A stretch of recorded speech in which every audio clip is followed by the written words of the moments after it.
उम्मीद है आप सब खैरियत से होंगे। मेरा नाम है मलिक अब्दुर्रहमान और आज की वीडियो आपने देख लिया होगा टाइटल से कि हम किस चीज़ के बारे में डिस्कस करने लगे हैं।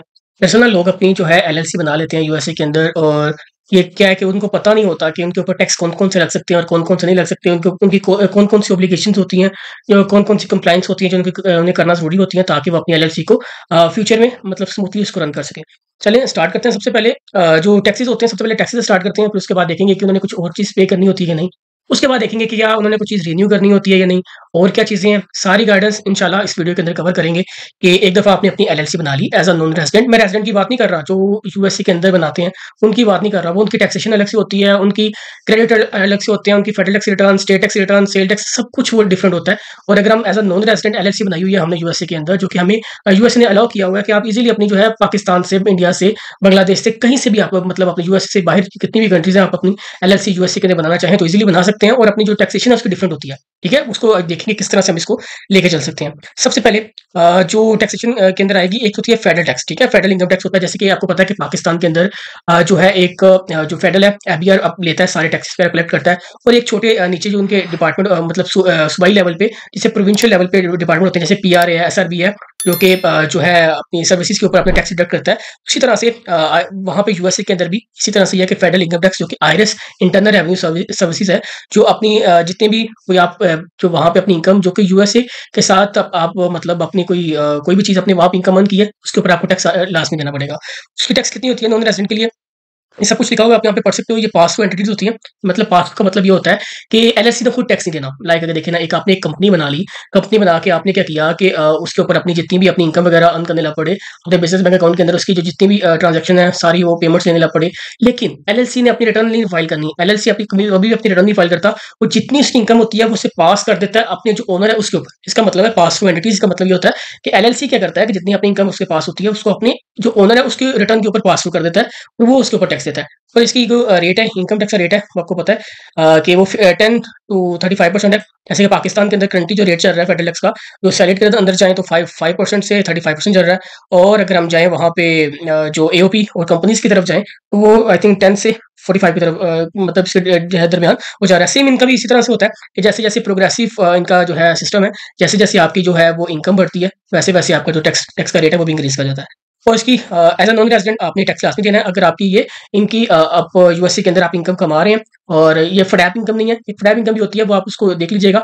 अगर वो है तो वो तो फिर 100% लाज़मी आपने टैक्स पे करना ही करना है। लेकिन मैं सिर्फ़ बात कर रहा हूँ जो कि पाकिस्तान से जो एलएलसी बनाते हैं, अमेज़न का काम करते हैं, कोई वीडियो एडिटिंग का काम करता है, कोई भी सर्विसेज़ वहाँ पे देता है, तो उसकी मैं बात कर रहा हूँ। फडैप इनकम होती है और एक होती है US state and business income. ठीक है? वो अगर आपकी US state and business income यानी कि उनके पास कोई लिंक है आपका जो जिससे आपको रिसीव हो रही है इनकम, तो फिर आपने ये टैक्स लाज़मी देना है। ठीक है?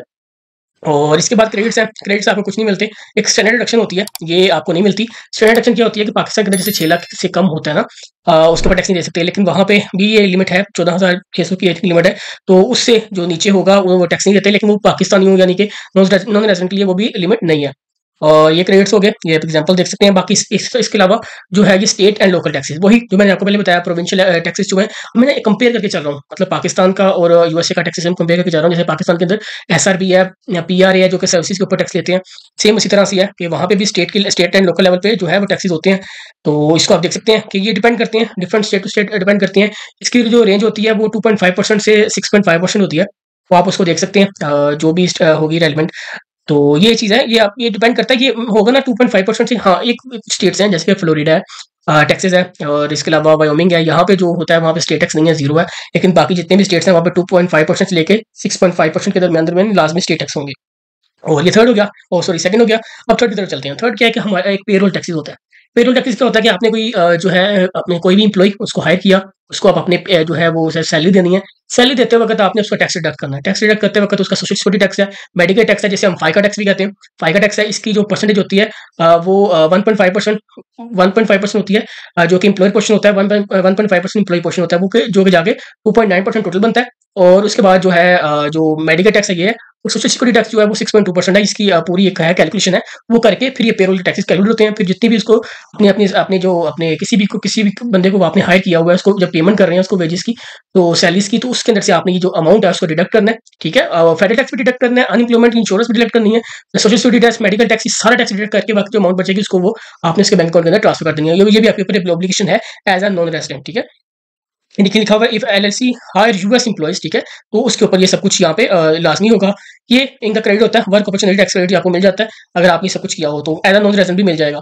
इसके बाद आता है सेल टैक्स। सेल टैक्स जो है ना वो थोड़ा सा आता है उनकी तरफ जो कि अमेजोन का या एफबी का काम करते हैं होलसेल का, उनकी तरफ आता है कि उन्होंने क्या करना होता है कि जब वो वहाँ पे सेल कर रहे होते हैं अमेजोन पे, तो अमेजोन क्या करता है कि उनका टैक्स ऑलरेडी डिडक्ट कर लेता है और वो जो है वो पे भी कर देता है। लेकिन आपने क्या करना होता है, आपने सिर्फ वहाँ पे जाकर उसको फाइलिंग करके बताना होता है अपनी रेलिवेंट स्टेट के अंदर। अब ना 50 स्टेट्स है, मैं आपको किस तरह से वो वन बाय वन सब बता सकता हूँ। है सबकी मुझे नॉलेज है, हर चीज़ की नॉलेज है, किस तरह से किस स्टेट के अंदर फेडरल टैक्स, स्टेट टैक्स और ये सेल टैक्स फाइल करते हैं, वो इसका मसला नहीं है। लेकिन मैं वन बाय वन यहाँ पे मतलब बताने बैठ जाऊँगा तो वो तो 1 से 2-3 घंटे की वीडियो बन सकती है। मैं बनाने को बना सकता हूँ, लेकिन ये है कि इतना जो है टाइम नहीं है। क्योंकि जैसे मुझे टाइम मिलता है मैं लाजमी कोई ना कोई मतलब वीडियो बनाता हूँ जो कि इन्फॉर्मेटिव वीडियो होती है जो एलएलसी ओनर्स हैं उनके लिए। अच्छा जी, ये सेल टैक्स है, आप इसको इसकी भी परसेंटेज देख सकते हैं। इसकी भी परसेंटेज होती है 3.5% से लेकर 7 से 8% के दरमियान इसकी परसेंटेज होती है, आप उसको भी चेक कर सकते हैं। सेम सेल टैक्स जैसे पाकिस्तान के अंदर होता है वहाँ उसी तरह से ही है। अच्छा, इसके अंदर क्रेडिट कुछ नहीं है, सेल टैक्स से कोई क्रेडिट नहीं मिलता। अच्छा, फ्रेंचाइज टैक्स होते हैं।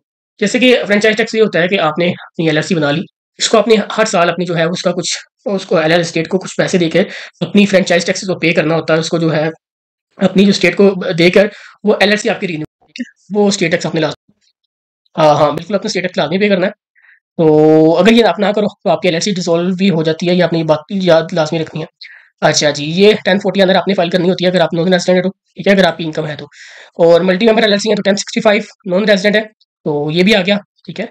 और अगर आप फ्लैट इनकम लेते हैं तो फिर आपको 30% जो फ्लैट लगता ही लगता है, और वो आपको 100% वहाँ पे फाइल करने की मतलब फाइल करना ही करना आपने, ठीक है। मैं वन बाय वन मैंने सब कुछ बता दिया कि किस तरह से फेडरल इनकम टैक्स है, स्टेट इनकम टैक्स है, सेल टैक्स है और ये सब कुछ है। इसके अलावा बाकी भी चीज़ें होती हैं जो कि आपको देख के चलना चाहिए अपनी जो है एलएलसी को, कि किस तरह से इसको लेके चलें ताकि उसकी जितनी भी कंप्लाइंस है वो इजीली हो जाए। क्योंकि देखिए एक बंदा अपनी जो है अपनी अमेज़न पे अकाउंट बनाता है, सब कुछ इसको हैंडल कर रहा होता है, 1 साल 2 साल चलाता है उसको, और ऐसा कुछ ना कुछ इसको पेनल्टी लग जाती है, वो बड़ा परेशान हो जाता है। कोई मसले वाली बात नहीं है।